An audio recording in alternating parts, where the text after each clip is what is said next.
What's going on with the Sickness.net? It's your boy Coop. We back at you, man, with another interview. This time we got a Bay Area boss, man. New album coming soon. What's going on with you, OG? What's the word? What's the word, good brother? Man, you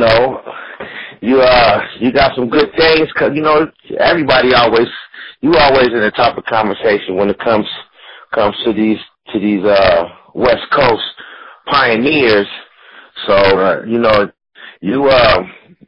First, before we get into the nitty gritty, man, I gotta ask, it's been a while. It's not like you ain't been relevant because you've been showing up on features everywhere and things like that. But it's been for almost 7-some years or something since you dropped a full solo album. Correct. What made you was you taking a break, or you just been accumulating a whole Be Legit catalog this whole time? Nah, I kind of like took a break from the music as far as, but I didn't really take a break from music. I kept on doing music, but I was building my brand. I was getting into building my brand, my Block Movement brand. 2005, when Block Movement album came out, I had just started the label part of it. But since then, I've gotten into many other spin-offs, other labels, like getting into the clothing line of it. Did some business with the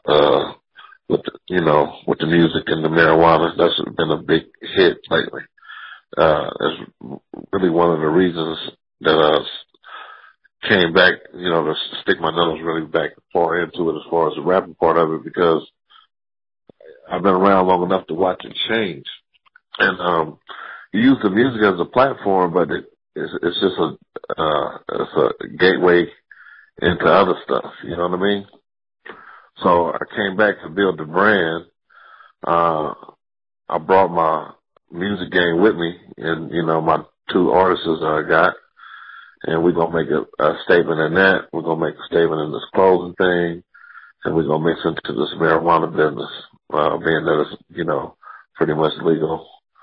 And that's what it is, man. I had started tuning into, like, you can go on your Instagram and you'll see people, Joe Blow, such and such, collective, and you see how many followers they got. They got like, 300,000 followers, and you never even seen this person's face. That's how big the marijuana they got with the music. You know what I mean? And that was a question that I was gonna have in the interview. You was on the first boat wave, on that first wave of the hemp. You was damn right. You had the hemp. I came in on the hemp museum when Hempin wasn't easy. That was my lane, so that's what I've always been part of, you know what I'm saying? So it's not like, it's what I've been doing. That's the name of my album, is what we've been doing. A lot of stuff, if you stick around long enough, you can see it come around twice. You know what I'm saying? You can see it. I see it all in the music. The music that's captivating the crowd in today's society, the DJ Mustard sound and all that type of sound is what's going on now. It's a West Coast sound, and it originated, in the West Coast and in the Bay Area, like the bass lines and the trunk music. That's what we came up on, and it came back around, and that's what it is. A lot of the music nowadays sound like it's leaning towards the West Coast. A lot of, even if they R&B singers, you know what I'm saying, the music is sounding real West Coast, and that's what we've been doing. That's something that we started. We've been in the trunk since day one, so all about timing. Correct.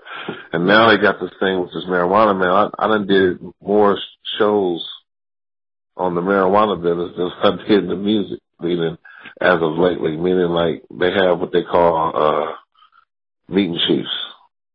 And and it's not just in California, like in Michigan where it's legal, and in Denver, Colorado, and it's starting to spread like like forest fires.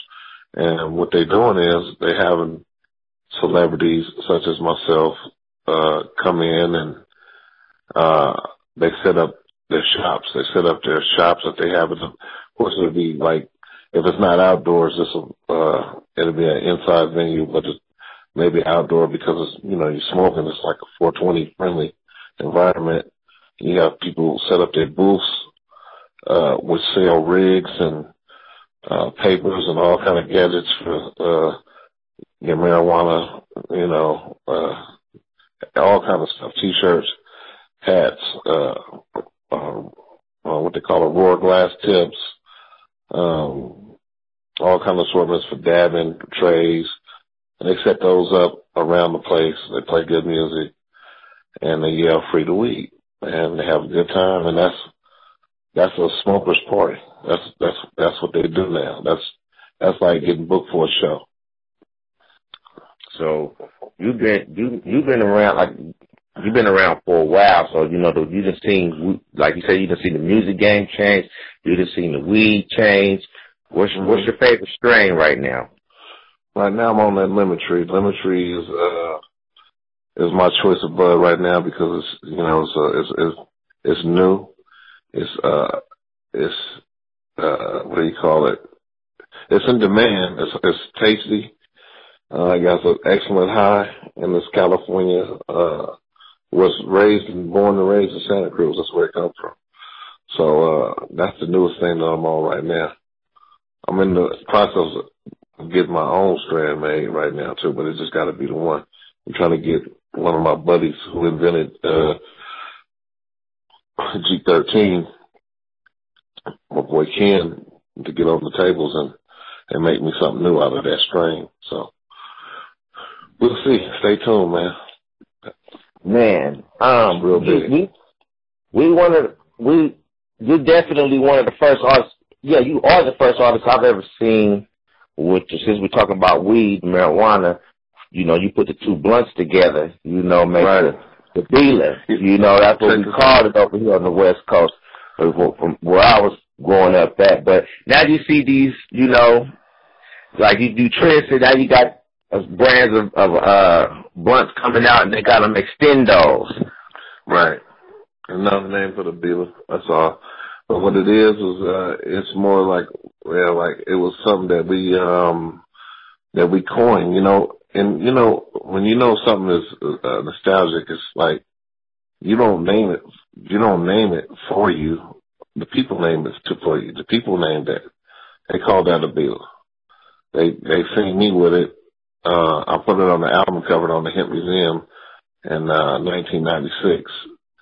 And from there on, anytime that a blunt was raised more, rolled, 2 blunts or more, it was considered a dealer. And everybody that's what it was. It was a dealer. There wasn't no question about it. But a lot of people know that. And some of the people that even call it extendo know that it was originally called a dealer. But, that's how it go. It's nothing new under the sun. My mom and them used to tell me there ain't nothing new under the sun, so, So papers or blunts? I'm on raw papers, man.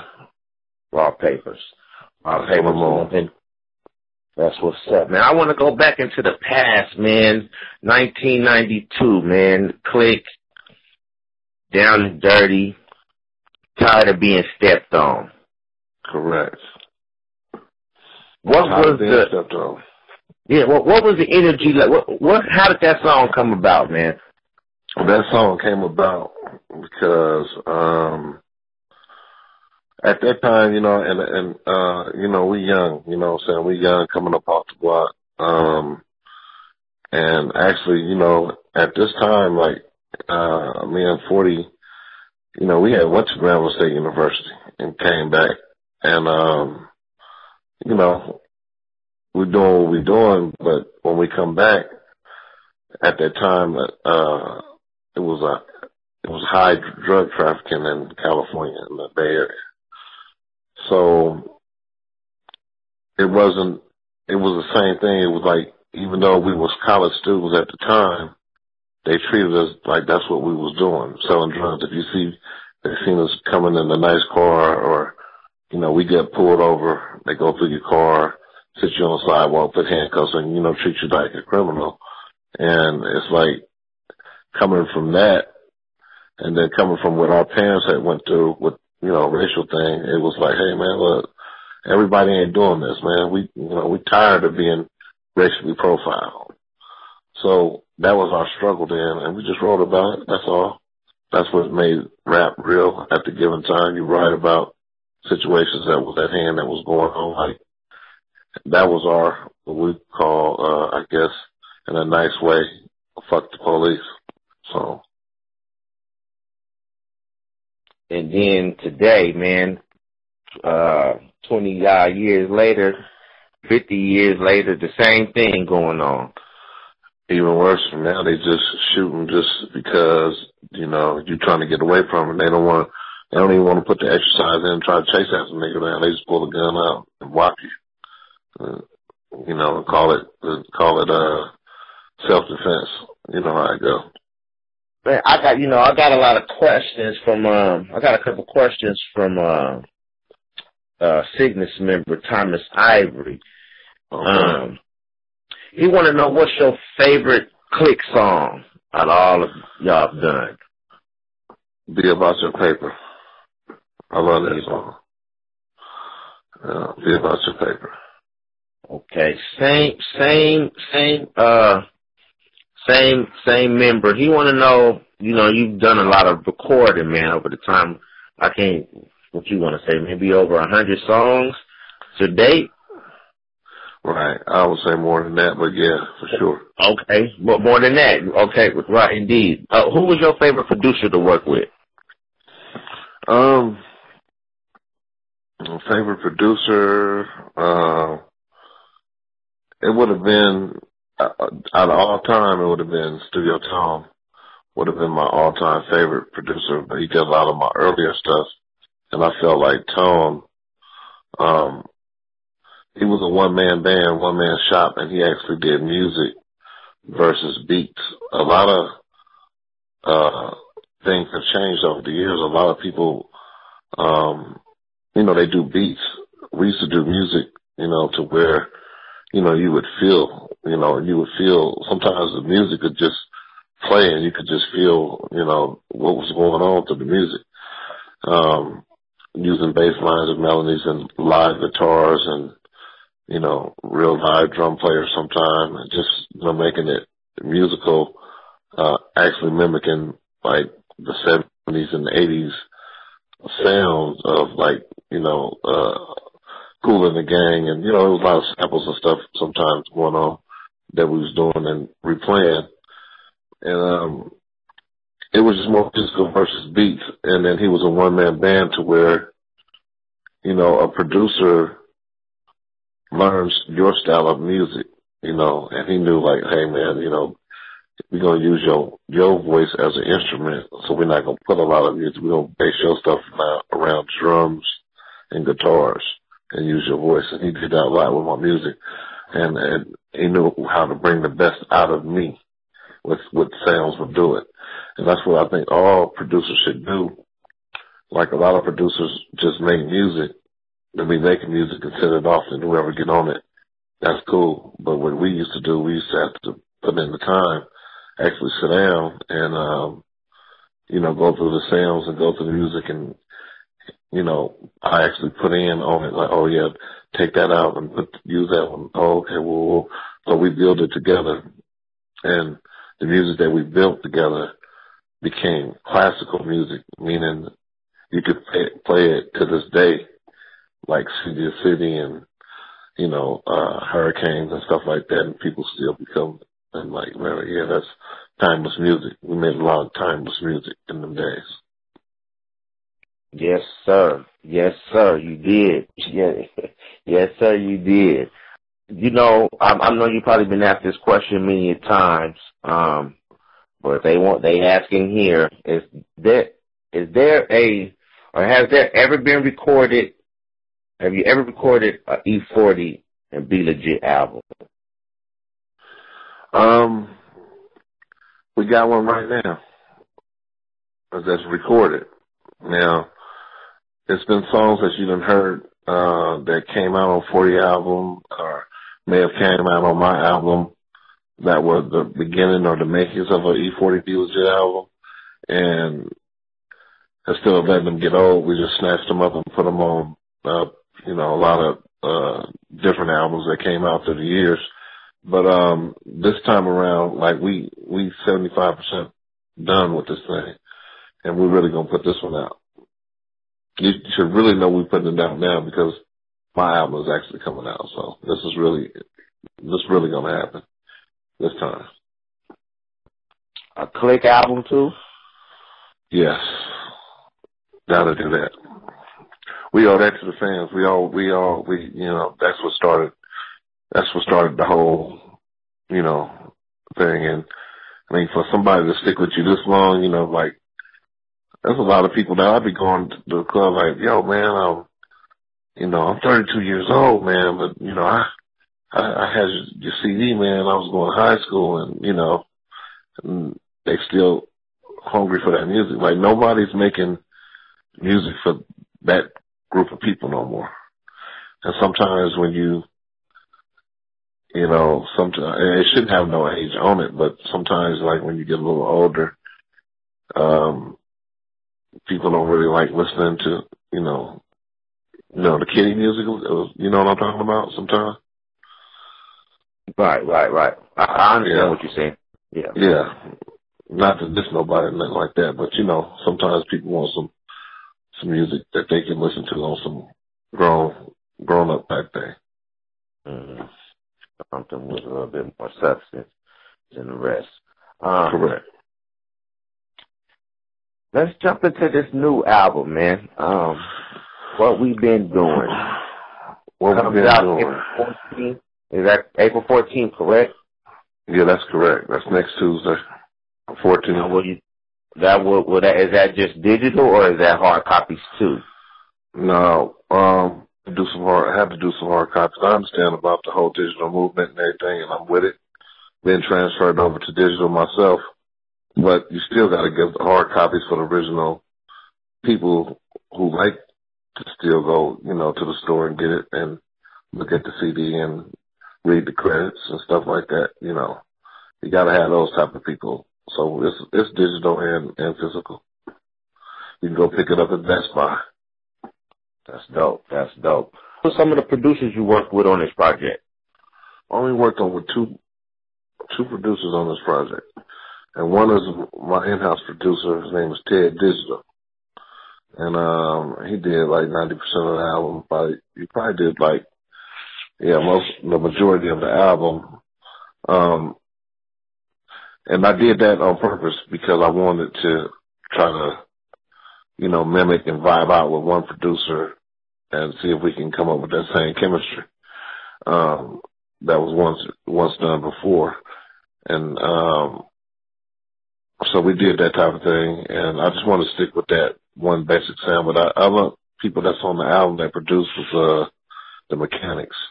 The Mechanics did the song that's out now, Money Over Bullshit. And it's a slap. We got a video out. And, it's slapping too. On Cygnus as well as YouTube. Check that out, man. It's a slapper. You also released one back. Yeah, I knew this was going to be a little process of, trying to get it back cracking off. So what I did was I came with the Best Friend video first, which was a collab with J Bug, not the J Bug from V2K. This J Bug is he's from Compton actually, but he's with the Polynesian crowd. He's real big over there. He's big out here too. Kind of does reggae, but I picked up him and we did something different where he showcases R&B type of skills on it, and it did very well. For what just a video on the record out. It did very well. A lot of people from the Polynesian crowd was like, "Hey man, this is real music. We love you for it." And a lot of people got married to that music because they consider their woman being their best friend. And it was a on that level. And then we came back and did what we've been doing, the single, and did a video with that, and that was with me and 40, and showcasing some of the click in there. So D-Shot and Sugar T. He even brought the Cutlass back out, let them know the Cutlass is still alive and doing well. And that's what we did with that one. And that's funny though, because if you ever go watch the video and you read some of the comments, some of the younger generation be like, "Oh, this sounds like DJ Mustard." And then you got some of the other kids like, "What you mean, DJ Mustard? They've been doing this mob stuff, and you need to learn your history and listen to the beats and listen to this." And it did exactly what I wanted to do, kind of like kick up a little dust, so people would know, say I'm talking. And then the third video is more like, a street single, Money Over Bullshit, showing that MOB side, and we got a lot more to go. So that's where we at with this record. So you got what we've been doing available April 14th, that Tuesday. For sure. And you mentioned earlier in the interview you got 2 artists. You want to talk a little bit about them? Oh yeah, we talk about them. Everybody should know Tajik Spitz. He won, I think, Freshman of the Year last year, or maybe 2 years ago. But yeah, he's been making noise, on Sickness and on all your outlets for a while now. Dropped a couple of videos, freestyles, and all that kind of stuff. So he on the block movement imprint, and the other one is Aki Aki, which is now he's riding with me on the MOB record. He also got his own videos and stuff coming out, and we about to hit the road and do a whole lot of, make a whole lot of noise with the movement. But he next up. He knew, but he raw. You got any shows coming up, man? Where you at in the coming months? Well, this month, we end up, the record is out, so, we're going to stop in Sacramento on the day of the record and make a little noise at the Dimples sign-in over there. It's 5 o'clock in Sacramento. Probably do an in-store performance there. And that's on the 14th, and on the 16th, we'll take that thing down to Fresno and run that back over there. And 17th will be with the family over here with the Crush Groove. Yeah, that's on the 17th. And then on the 18th, I'm gonna stop in and be a surprise guest on the Burner Show over there in the Catalyst. Come through there and rock a set. 19th, that's the 18th. Yeah, the 19th I'll be in Humboldt doing a 420 show.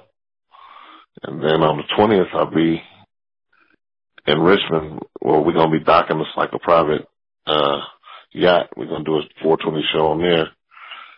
And then later on that night, should be popping up at the New Paris. So it's a lot of shows going on, and keep going on from there. The whole month of June, I'll be in the Northwest doing the same thing, up there in Portland, Seattle, and, laying this groundwork down, That's what we do. Man, that's dope. I got 19. You've been doing this? I mean, I know you've been doing this, since 89? 89, yeah. 89. Okay, 89. It's 2015, man. You wake up in the morning and you still able to do this. You look at your legacy. How you feel about that? Man, I think it's a blessing, to be able. It's a gift, to be able to be in the game that long and still be relevant, still be able to spit, with the best of them, and they like, they still receptive to it, they want to hear it, and they tell me don't never take that long to come out with an album again. But you know, to be honest with you, during the time that I wasn't putting albums out at first, was the beginning of the hyphy movement, and it had got around to where they was, you know, where the Bay had kind of got divided a little bit because it was like New Bay and the Old Bay, and I'm sitting down and I'm screaming that no, it's only one Bay. It's not no new and old. It's one, you know. So, me being the OG around in the game, you know, I have to kind of like get back out there and kind of set the tone. So they kind of forgot, you know, what our legacy is. Not talking about the clique, I'm talking about the Bay Area. You know, we was always independent driven. We're never just dependent on nobody to come and have to give us a deal. We did it on our own. We stayed solid. There's certain things that we didn't allow or you know, or partake in, you know, like what you say, niggas are arching their eyebrows and, you know, wearing makeup and shit like that. That's some type of shit we never was. We never was goofy out here in the Bay. We was always solid. You know, we played by the rules. You know, we wasn't even in no gang banging or nothing like that. But we was about that money, you know, and we get with the bitches or whatever, you know, and we was more players. And that's what that's what the founders of the Bay did when it came to the music, Too Short and Everybody, you know what I'm saying? And we gotta hold on to that. We can't let that legacy go. We gotta hold on to that mentality. It's a different way that you can do it, but the Bay has that mentality, just like the Raiders, for instance. They might not be winning, but their mentality is the same. You know, that black and silver has been like that for years. That's what they known for. You know, so the Bay Area itself is known for what it's known for. And like you say, like I say, we didn't ask. We took, a lot of people got record deals in the beginning. We didn't have a record deal in the beginning, but we sold records out the trunk of our car because we hustlers. And that's the mentality we got out here in the Bay. We hustle. You know, we go hard or go home, you know, and that's what it is. So in case they forgot what it was, on April 14th, 2015, you go pick up that CD, what we've been doing, and you can get a reminder what it is and what it should be. What up, this your boy Be Legit, and you tuned in to Sickness.net. Be sure to pick up that album, what we've been doing, for sure.